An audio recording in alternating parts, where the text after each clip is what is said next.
السلام عليكم ورحمة الله تعالى وبركاته. اليوم ان شاء الله غادي غندير لكم واحد الاكله ديال الباربه او الشمندر. يعني غندير لكم واحد السلطه كتجي زوينه وصحيه. اصلا هذه يعني غنيه عن التعريف انها صحيه ومزيانه للناس اللي فيهم فقر الدم. وفي بعد ما يعني غسلتها الباربه كامله، غسلتها مزيان ودرتها بشورها باش يعني كل الماء يبقى فيها داك الحموريه ديالها.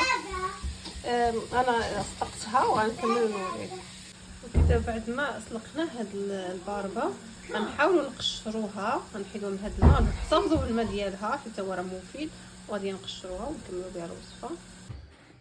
وبعد ما قطعنا هاد الباربه او الشمندر او كيفاش تيسمى على هذا الشكل هذا، قطعنا ليها البصله وشويه ديال البقدونس وقليل من القزبر غنكبوه هنايا.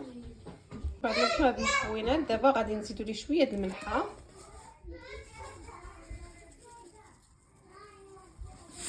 وغادي نزيدو كذلك قليل من الفلفل الاسود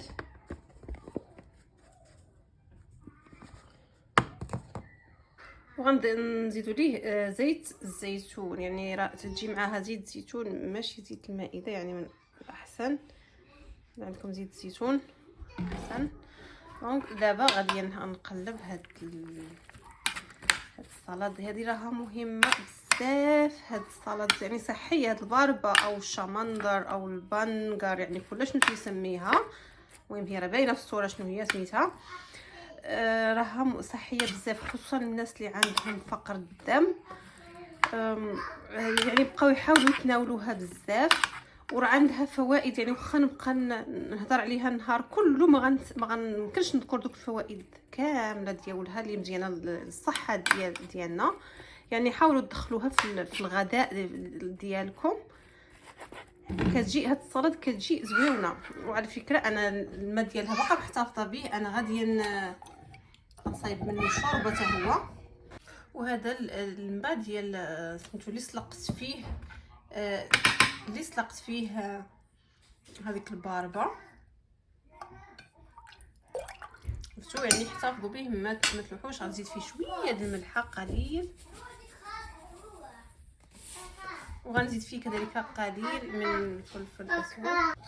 كنتو ضفت فيه داك قليل من الملحه وقليل من الفلفل الاسود، وممكن تستغناو عليهم الا ما بغيتوش وديروا هذه كمشروب كعصير. عصير الباربه راه صحي بزاف، يعني كله هذا فوائد كله. حاولوا ما تلوحوش. هذا هو الشكل النهائي ديال السلطه. كتشوفوا راها جات زوينه والمنظر ديالها زوين، وماشي غير المنظر يعني راه الفوائد ديالها راها كثيره بزاف. وهذاك الصوص انا سلقت فيه، ها هو كتشوفوا. هذا درتو بحال شكل عصير، خليتو داك الماء، درت فيها شويه البزار وشويه الملحه، وممكن تستغناو على الشيء كاع. شوف كي داير، يعني صح كله صحي ما شاء الله، عامر بالالياف وبالاملاح المعدنيه وكل شيء.